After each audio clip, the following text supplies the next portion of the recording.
Bart, I don't want to alarm you, but... You don't need to be a nuclear scientist to understand what happened at Chernobyl. You only need to know this. There are essentially two things that happen inside a nuclear reactor. The reactivity which generates power either goes up or it goes down.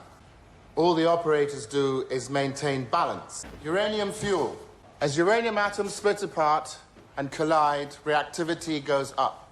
But if you don't balance the reactivity, it never stops rising. So, boron control rods. They reduce reactivity like brakes on a car. But there's a third factor to consider: water. Cool water takes heat out of the system. As it does, it turns to steam, or what we call a void. In an RBMK reactor of the type used at Chernobyl, there's something called a positive void coefficient. What does that mean? It means that the more steam present within the system, the higher the reactivity, which means more heat, which means more steam, which means it would appear we have a vicious cycle on our hands.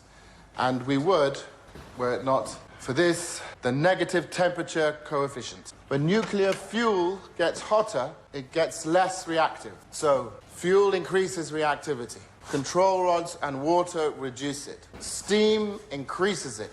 The rise in temperature reduces it. This is the invisible dance that powers entire cities without smoke or flame. And it is beautiful when things are normal. As uranium splits apart to release energy, it breaks down into a new element, xenon. Xenon reduces reactivity. This is the poison Comrade Homut mentioned. When the core is running at full power, it burns the xenon away before it can cause a problem. But because of the delay, Chernobyl Reactor 4 has been held at half power for 10 hours. The xenon did not burn away. It built up, poisoning the core. We're starting to lose balance. At 28 minutes past midnight, the reactor is now primed to slow down. And yet, in less than an hour, it will explode. If you can't understand how a stalled nuclear reactor could lead to an explosion, I don't blame you. After all, you don't work in the control room of a nuclear power plant. But as it turned out, the men who didn't understand it either. The time is 38 past midnight. The reactor is nearly shut down. The operators of Reactor 4 are locked on a path that leads directly to disaster. There's no way to turn back. They do not yet know it, but the die is cast. At 30 megawatts, xenon is still being created, but none of it is burning away. The reactor is drowning in poison. To make matters worse, the reactor isn't hot enough to produce sufficient steam. The only way to safely raise power from this state is to do it very, very slowly over the course of 24 hours. But the Dyatlov wants it done now. Akimov and Toptonov have only one course of action. They begin pulling control rods out. Dozens at a time. Halfway out, three-quarters of the way out. Still, the power does not budge. So they begin pulling them all the way out. There were 211 control rods in Reactor 4. Akimov and Toptonov completely withdrew 205. Remember, control rods are the brakes on this car. Of 211 rods, only 6 now remain in the reactor. As for the fuel, it's gone cold, so the negative temperature coefficient is no longer weighing down the reactivity. But even still, the xenon poisoning is so strong, the best they can do is raise the power to 200 megawatts. The control rods are out, the emergency system has been disconnected. The only thing keeping the reactor in check is water and xenon. It's 1 in the morning. The test is minutes away. They may as well have had 15 days. The problem they were facing was not solvable. The power was too low. The water was too high. The test was already ruined. The results would have been useless. But the Dyatlov didn't care. All he wanted to do was report a completed test. 1:22 a.m. Less than 2 minutes remain. Yuvchenko, a mechanical engineer, is in his office. Perevoschenko, reactor section foreman, is in the refueling hall, high above the 1,000-ton steel reactor cover. Diktayenko, Podepchuk, circulation operators are in the pump room. None of them have been told about the test. None of them know what is about to happen. At 1:22 and 30 seconds, Toktanov sees a report from the reactor's Scala computer system. Based on the absence of sufficient control rods, the computer is recommending that the reactor be shut down. 1:23 and 4 seconds.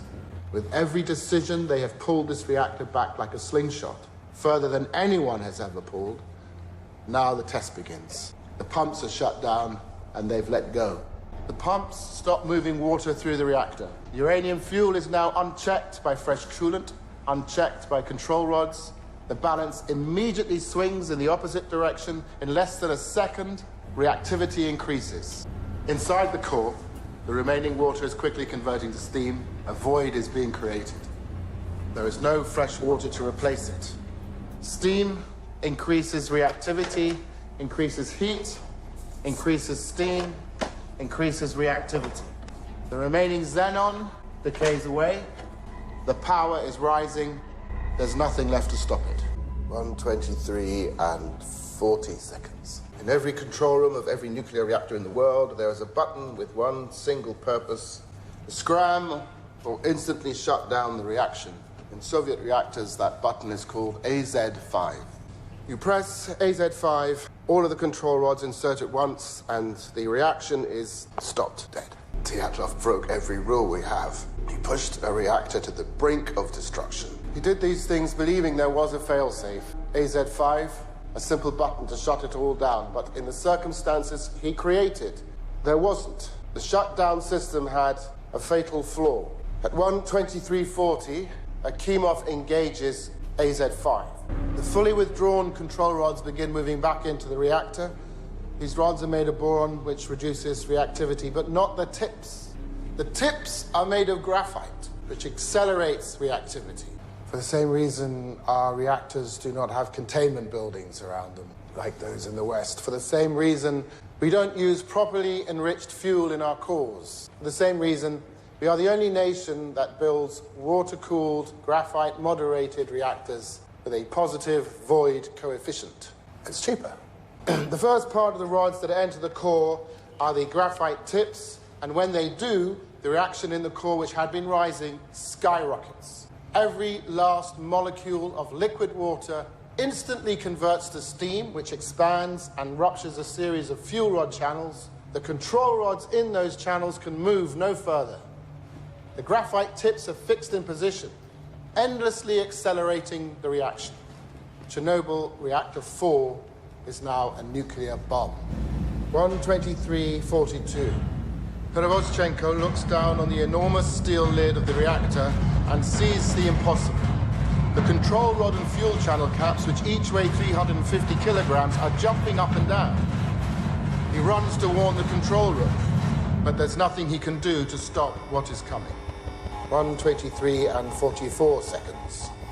The steam blows more fuel channels apart. We do not know how high the power went. We only know the final reading. Reactor 4, designed to operate at 3,200 megawatts, went beyond 33,000. The pressure inside the core can no longer be held back. At long last, we have arrived. 1:23:45, explosion. In the instant the lid is thrown off the reactor, oxygen rushes in. It combines with hydrogen and superheated graphite. The chain of disaster is now complete.